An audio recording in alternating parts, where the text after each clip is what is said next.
爭取開啲嚟，就話侵華歷史，永遠打唔低嗰啲。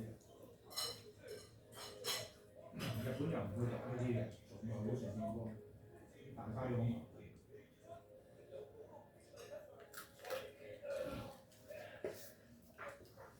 歐洲，俄羅斯聯手歐洲一齊去對付美國。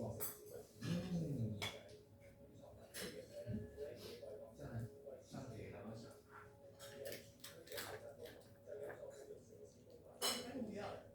好食啊！啲食多啲。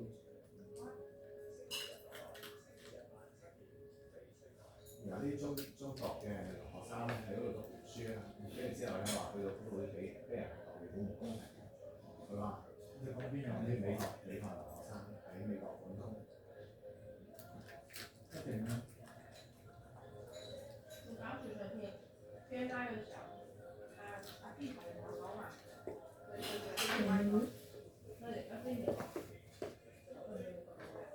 那而家嗰陣時個開嘅，個陸家仔度講，睇下冇可以將嗰啲嘢收嚟睇。因為我同佢講佢入咗多，中國新土嘅工作，引進香港。佢呢啲身份塔都幾點啊？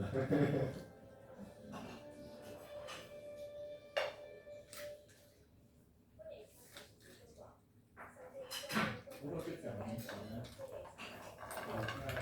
而家你唔會今年或者下年，而家宣布佢嗰個 DU 嗰機已經做出嚟，有年冇睇佢咧就話咧攞幾多年。唔係啦，我冇睇過，冇感覺。即係好多人都係咁睇。原來佢咧係我睇新聞睇咩咧？我睇話係 S 個前夫攞到遺產啊，又攞埋個撫養權喎。但係中間咧，原來每個月都調供20幾萬港紙喎，邊個供咧？因為佢細路冇錢供啊嘛，咁即係新老公要供。結婚先。個新老公係同我結婚啊嘛，個舊老公係同咗個台灣女人就結咗婚啊嘛。嗰啲錢財產又齊分俾一對仔女，再加埋新老公。去台灣發換，咁搞笑嘅換，我以為梗係一翻自己有。咩啊？搬咗咯。有冇話想做啊？日啦，嗰對仔女真係前夫。係啊，但係遺產呢啲，佢都係為錢嘅啫。係遺產佢咪等到嗰啲細路18歲為止嘛？即係如果唔係真係個前夫擁有啊嘛，幫佢管理嘛，佢使曬就得嘅啫。2/3嘅遺產喎，然後你供完啲樓都可以同佢供，因為啲細路係冇收入㗎嘛，咁就俾阿新老公佢供。供完之後可以代個仔女名義又收翻間屋。哇！咁樣台灣人應該憤怒嘅喎，台灣人點憤怒咧？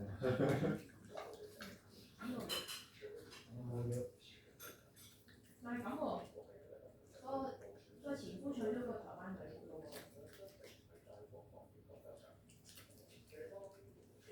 我今日。我話即係我睇埋呢個無聊新聞咯，係。即唔係新聞嘅新聞，佢話要我睇呢啲都係咩波黑俾人真係冇乜感覺，所以我上次大概係乜都得。真係咩？就係幫住台灣白皮書嘅嘢。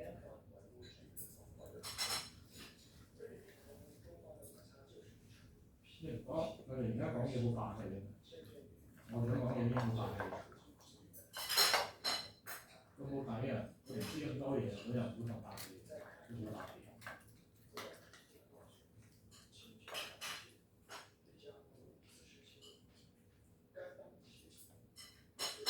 好有底氣。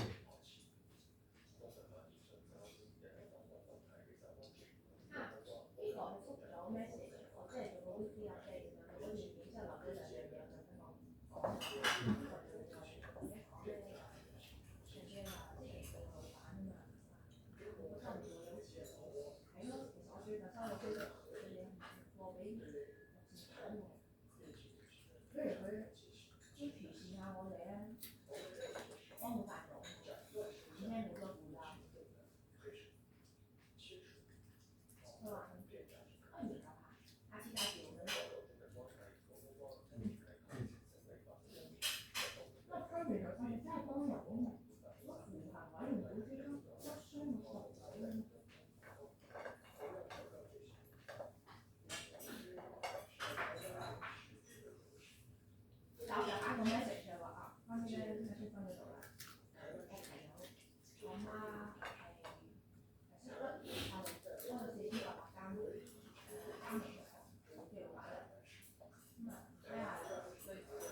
唔識晒。